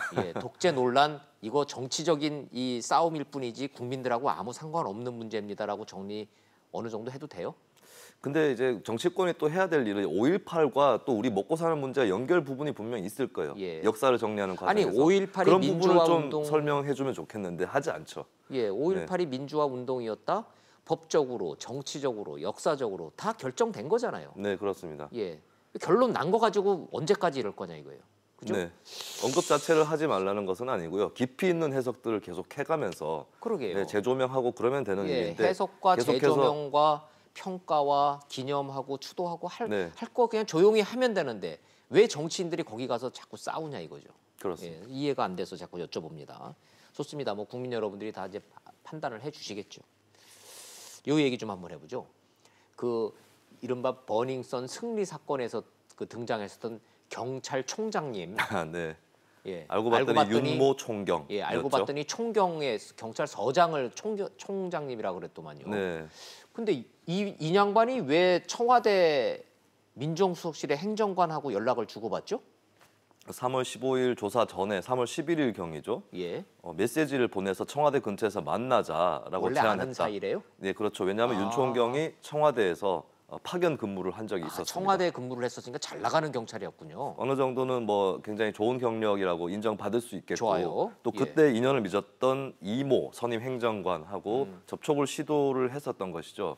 근데 실제로 그들이 만났는지 또 어떤 얘기를 했는지는 아직 전해지고 있진 않지만 만났는지 안 만났는지는 확인은 되지는 않지만 문자를 주고받은 게 나왔군요. 그렇습니다. 그래서 이제 하필이면 왜 수사를 앞두고 그런 접촉을 시도했느냐 여기까지 이제 의혹이 제기가 돼 있는 상태죠. 네. 그러면 그 자리에 뭐 저 민감용 경찰청장이 뭐 또 등장하고 막 그러던데. 그건 또 뭔 얘기예요? 그건 좀 다른 자리인데요. 민감용 경찰청장하고 이제 청와대 비서관들 저녁 모임을 윤 총경이 주선을 한 적이 있습니다.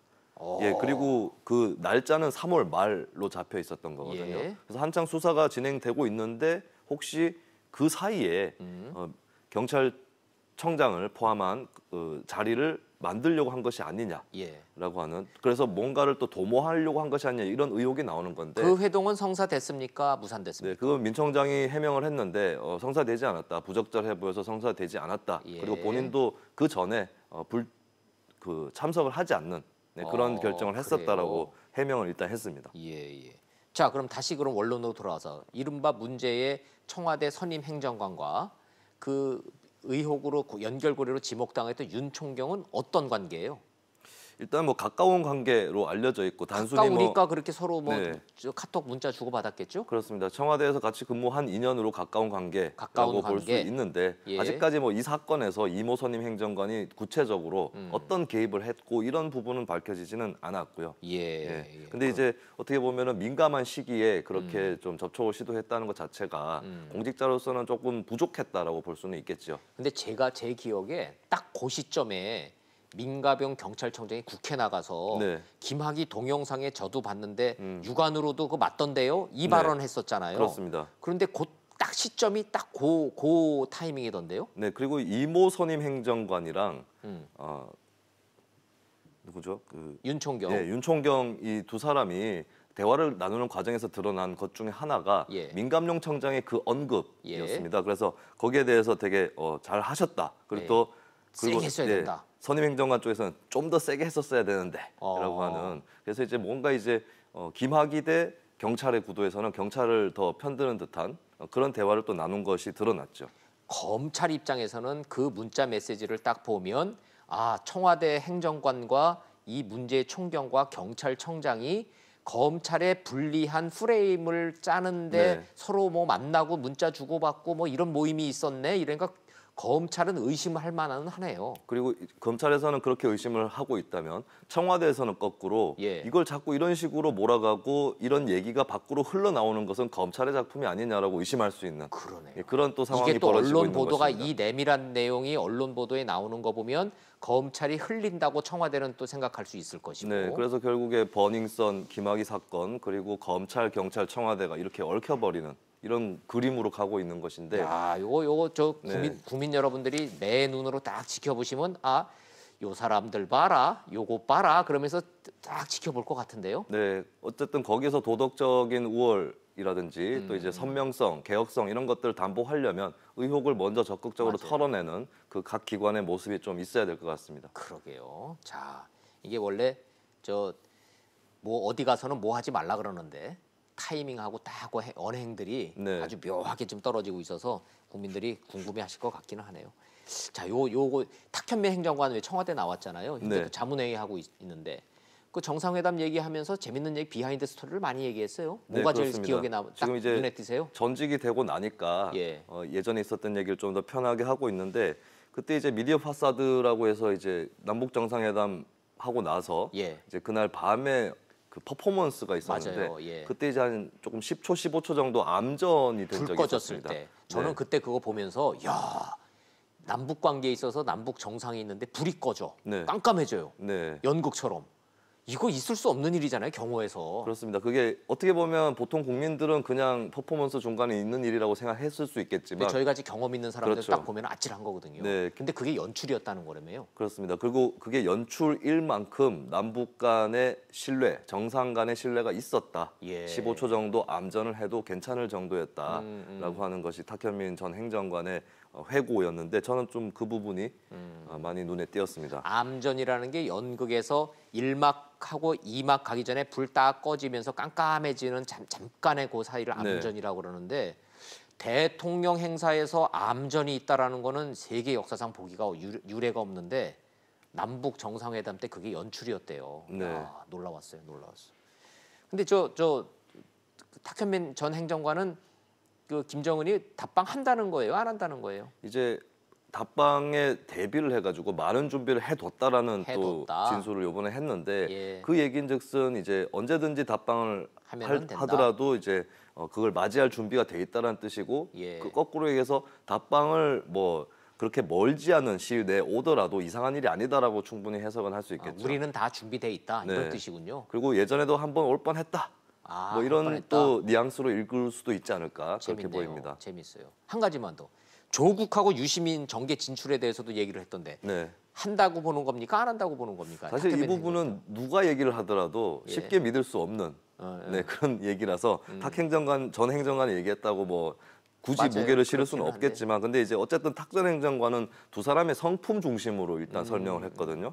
조국 수석 워낙 안 하겠다고 완강하다 이런 입장이고 이제 유시민 전 장관에 대해서도 마찬가지다라고 이렇게 얘기를 한 셈인데, 근데 이제 좀 열어둔 거는 개인 의지대로 되는 것 아니니 지켜봐야 한다. 지켜봐야 된다. 라고 언급을 했죠. 뭐 하나마나 소리 같기는 한데 그렇습니다. 결국에 탑 전 행정관 말고도 많은 사람들이 하고 있는 그런 얘기이기도 하죠. 하긴요. 네. 조국 민정수석과 지금 뭐 유시민 이사장 이 자리에 불 다 앉혀놓고 뭐 저 출마하실 겁니까 얘기하면 내 마음 나도 몰라 그러겠죠. 뭐 시간이 너무 많이 남았으니까. 겉으로도 부인을 하더라도 속으로는 이제 나도 내 마음 모르겠다 이럴 수도 있는 거죠. 맞아요. 정치인들이 많은 정치인들이 그랬었습니다.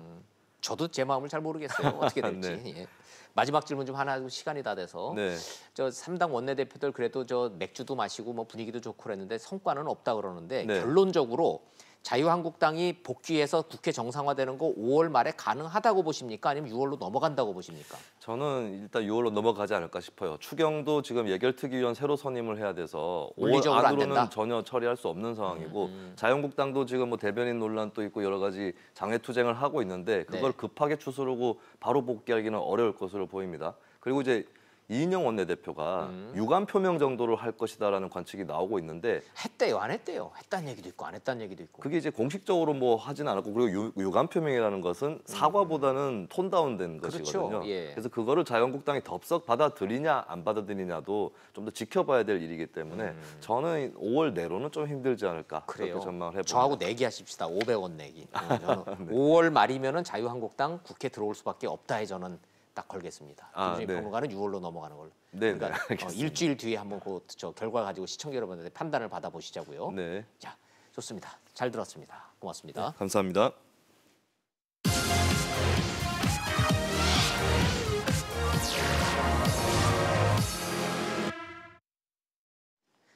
잘못된 구질서를 갈아엎는 적폐청산, 강도와 범위로 순위를 매겨보면 문재인 정권이 1등 아닙니다. 제가 보기엔 YS 1등, 노무현 2등입니다. 근데 시원하게 잘 나가던 개혁 정부들이 끝은 안 좋았습니다. 경제 실패 때문입니다. 근데 당시 경제 성장률을 복기를 해보니까 YS 때 7%대, 노무현 때 4%대였습니다. 지금 보면 부러운 수치인데도 그때는 개혁하다 경제 망쳤다. 이런 평가가 나왔습니다. 다시 현실로 돌아와 봅니다. 1분기 마이너스 성장, OECD 22개국 중 꼴찌, 고용, 실업, 수출 모든 통계 다 빼고 지난 2년 동안 세계 경제 호황을 한국 홀로 놓쳤다는 게 더 아픕니다. 이젠 미중 간 경제 패권 전쟁, 세계 경제 위축 불가피합니다. 미중 간 틈바구니에서 얼마나 몸부림치냐에 따라서 좀 사는 나라와 망할 나라로 갈릴 겁니다. 세상은 이렇게 돌아가는데 때 아닌 독재 논쟁, 과거사 논란, 그리고 온갖 성 스캔들.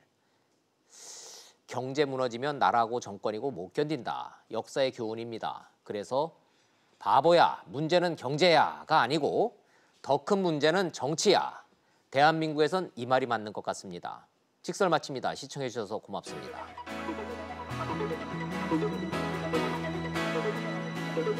Thank you.